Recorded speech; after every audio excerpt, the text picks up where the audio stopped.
Hello नमस्कार मंडळी, कसे आहेत तुम्ही सगळे? आज मस्त खूप दिवसानंतर छान छान असा व्हिडिओ तुमच्यासोबत मी घेऊन आलेली आहे. आज म्हटलं देवाला आंघोळ वगैरे घालायची होती आणि त्याच्यासाठी छानपैकी पुरण वगैरे असा स्वयंपाक केलेला होता. तर म्हटलं चला आज तुमच्यासोबत तो शेअर पण करते सगळा व्हिडिओ. आणि सकाळी सकाळी मस्त छान देवाला आंघोळ घातली, छान आपल्याच बागेमधले फुलं तोडून आणले आणि विडा ठेवण्यासाठी नागिनीचे पानं पण आपल्या इथूनच घेतले आणि मस्त छान असं पानं स्वच्छ धुवून घेतले आणि त्याच्यानंतर मग देवासाठी विडा तयार केला.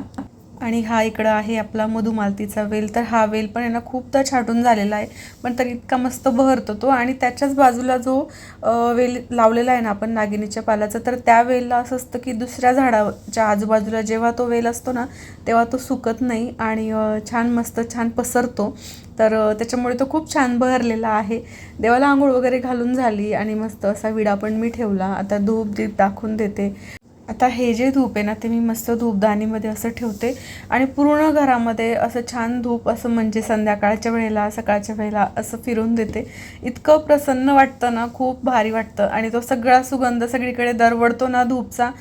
किंवा कापूर असेल कधीतरी मग कापूर पण टाकते त्याच्यामध्ये, तर तो सुगंध वगैरे हे पूर्ण घरामध्ये दरवळतो तेव्हा एकदम छान प्रसन्न वाटतं. तर सगळे आता सकाळचे रुटीन असं जे झालं, प्रसन्न असं माझी सुरुवात झाली. आणि त्याच्यानंतर जे काही घरामध्ये क्लिनिंगचे कामं होते ते मी आवरून घेत होती. सगळेजण झोपून उठलेले होते, अंथरूण वगैरे आवरायचं होतं ते सगळं आवरून घेतलं. कालचे कपडे घड्या घालायचे राहिलेले होते ते घड्या घालून ठेवून दिले आणि आता मग क्लिनिंग वगैरे करायची होती मला.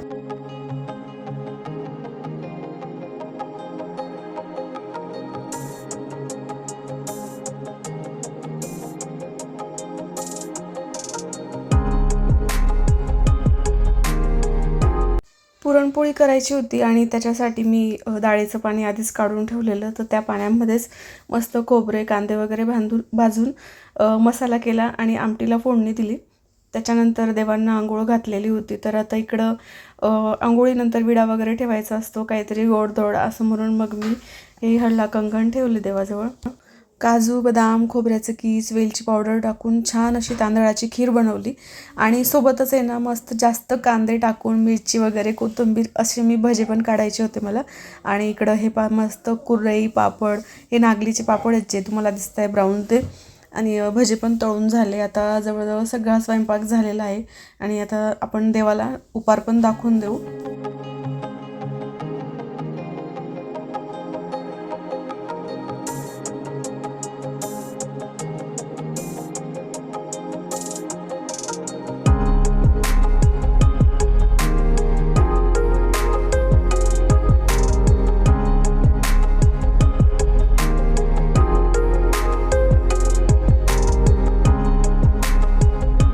आहे गुरुपुषामृत आणि आजच्या दिवसाला सोनं खरेदी करणं म्हणजे खूप म्हणजे चांगलं मानलं जातं. तर त्यासाठी मी पण निघते. तर चला तुम्हाला पण दाखवते.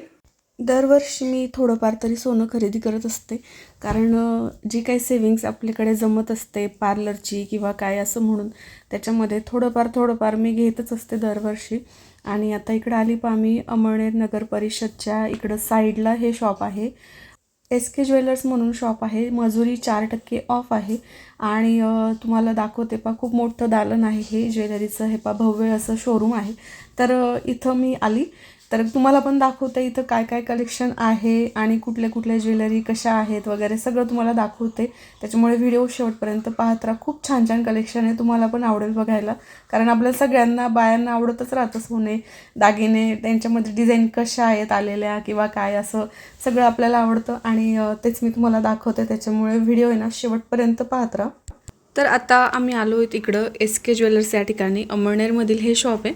आणि तुम्ही बघताय की मी आता सर्वात आधी ना जी मोठी माळ असते ना ती बघते आणि तिची डिझाईन पण मी तुम्हाला जवळून दाखवते. पहा खूप सुंदर डिझाईन. त्याच्यानंतर हार आणि हार आहे पहा मस्त 4 सरीचा. त्याच्यानंतर इन्फिनिटी सिम्बॉलचं हे छोटंसं नाजूकसं मंगळसूत्र आहे, मिनी मंगळसूत्र. तर मंगळसूत्र हे आहेत ना तिथं जवळजवळ 4 ते 5 ग्रॅमपासून सुद्धा होते. म्हणजे इतकी छान गोष्ट ही की आपल्याजवळ जास्त हे नसेल ना पैसे किंवा मग तेवढी बजेट नसेल आपला, तर आपण कमीत कमी याच्यामध्ये सुद्धा 5-6 ग्रॅमपर्यंत छोटंसं मंगळसूत्र आपण घेऊ शकतो. आता माझ्या गळ्यात जे तुम्ही बघताय ना मंगळसूत्र, तर ते 13 ग्रॅमचं आहे. आणि आपल्याला वाटतं ना की वेगळ्या वेगळ्या डिझाईनचं आपण घातले पाहिजे माळ वगैरे असं. तर जर मी ठरवलं असतं की 13 ग्रॅममध्ये मी दोन, एक 7 ग्रॅमची, एक 6 किंवा 5 ग्रॅमची, असे दोन मी वेगवेगळे माळ करू शकली असती. पण ठीक आहे, आपण म्हणतो की थोडंसं दडस आणि थोडं जास्त दिवस व्यवस्थित जावं वगैरे असं पण आपण विचार करत असतो. आणि नेकलेस तुम्ही बघताय किती सुंदर आहे. आणि ते सगळ्या नेकलेसची जी ना तुम्हाला मी डिझाईन जवळून दाखवणार आहे, त्याच्यामुळे तुम्हाला अजूनच ते म्हणजे पाहून असं वाटेल की काय कशी आहे डिझाईन, आणि छान वाटेल. जर तुम्हाला घ्यायचं असेल तर तुम्ही ह्या शॉपला व्हिजिट करू शकता. भरपूर साऱ्या व्हरायटी आहेत, तुम्ही बघताय की किती सारे डिझाईन्स आहेत. आणि वेगवेगळ्या डिझाईन आहेत, अशा कॉमन डिझाईन नाही आहे, खूप युनिक अशी डिझाईन आहेत सगळ्या याच्यामध्ये. असं आहे थोडंसं असं.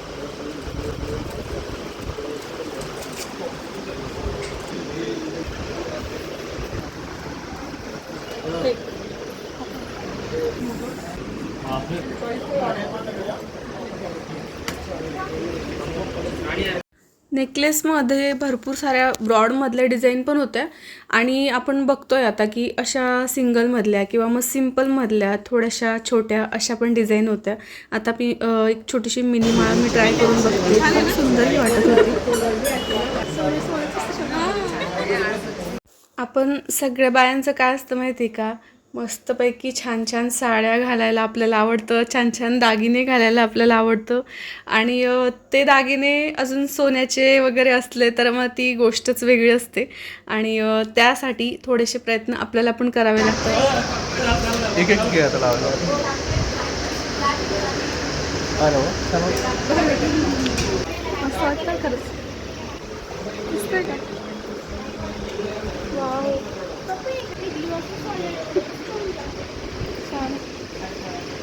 मला टोंगल हा प्रकार विशेष असा आवडत नाही, पण हे जे टोंगल मी पाहिले ना, मला इतके आवडले तुम्हाला काय सांगू. पण आहे ना, ते 1 तोळ्याच्या पण वरती होते, खूप जास्त बजेट होता त्याचा.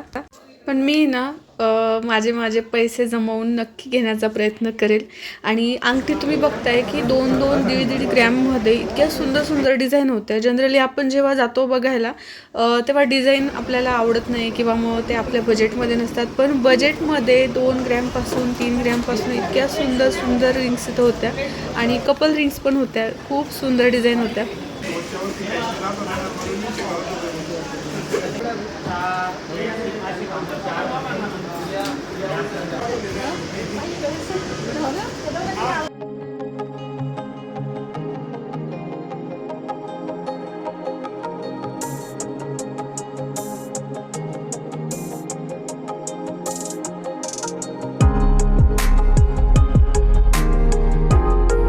बाकी तर आमचं सगळं पाहून शॉपिंग करून झालं. पण आहे ना ही जी अँटिक ज्वेलरी होती ही तुमच्यासोबत मला शेअर करायची होती. कारण आता लग्नसराई चालू आहे आणि बऱ्याच जणांना प्रश्न पडतो की युनिक अशी प्रोफेशनल जी ज्वेलरी असते अँटिक, तर ती कुठून घ्यावी किंवा तिच्या डिझाईन्स आपल्याला कुठून मिळतील किंवा काय. तर त्यासाठी तुम्हाला हे सगळं कलेक्शन मी दाखवते आहे. कारण मग जर माझ्या व्हिडिओमधून तुम्हाला ती माहिती मिळत असेल वगैरे तर ती माझ्यासाठी पण छानच आहे की माझं तेच काम आहे मेन, म्हणजे की तुम्हाला ज्या गोष्टी सहजासहजी माहिती पडत नसतील किंवा काय ते तुमच्यापर्यंत पोहोचवणं, किंवा तुम्ही जे काही प्रश्न विचारता काय जे असेल ते सगळं ते तुमच्यासोबत शेअर करणं हेच माझं काम आहे. आणि हे तुम्ही बघताय की बांगड्या वगैरे किती सुंदर सुंदर आहेत, एकदम ब्रॉडमधल्या, आपण म्हणतो ना रजवाडी वगैरे, असे सगळे सगळे छान छान असे कलेक्शन या ठिकाणी आहेत.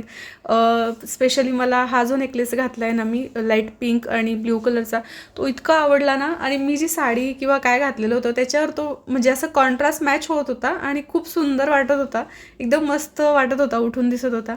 आणि बांगड्या पण तुम्ही बघताय की म्हणजे कडे आहेत ते, तर कडे पण तुम्ही बघताय खूप सुंदर आहेत. आता हे पण कडं लॉकचं आहे, हे कृष्णाला पण खूप जास्त आवडलं. आणि प्राईस पण छानच आहे, खूप जास्त पण नाही आहे, कारण वस्तू पण तशाच आहेत आणि वस्तूच्या हिशोबाने वगैरे प्राईस असते नेहमी. आणि आपण त्या वस्तू घातल्यानंतर ती म्हणजे सगळ्यांमध्ये उठून दिसेल अशा ह्या ज्वेलरी आहेत, अशा ह्या वस्तू आहेत. तर तुम्हाला या सगळ्या ज्वेलरी ज्या काही दाखवल्या त्याच्यात सगळ्यात जास्त कोणती ज्वेलरी जास्त आवडली मला नक्की कमेंटमध्ये सांगा. चला मी आली आणि त्याच्यानंतर चेंज वगैरे केलं आणि आता स्वयंपाकाला लागली. मस्तपैकी गोलभेंडीची भाजी आणि ज्वारीच्या भाकरी. तर आम्ही जिथे गेलो होतो दागिने घेण्यासाठी तिथं खूप छान कलेक्शन आहे. SK ज्वेलर्स म्हणून अमळनेरमध्ये. तुम्ही जर अमळनेरचे आजूबाजूचे कुठले राहणारे असाल तर तुम्ही नक्की इथं व्हिजिट करा आणि खूप खूप म्हणजे एकदम भारी कलेक्शन आहे सर. नक्की तिथं व्हिजिट करा.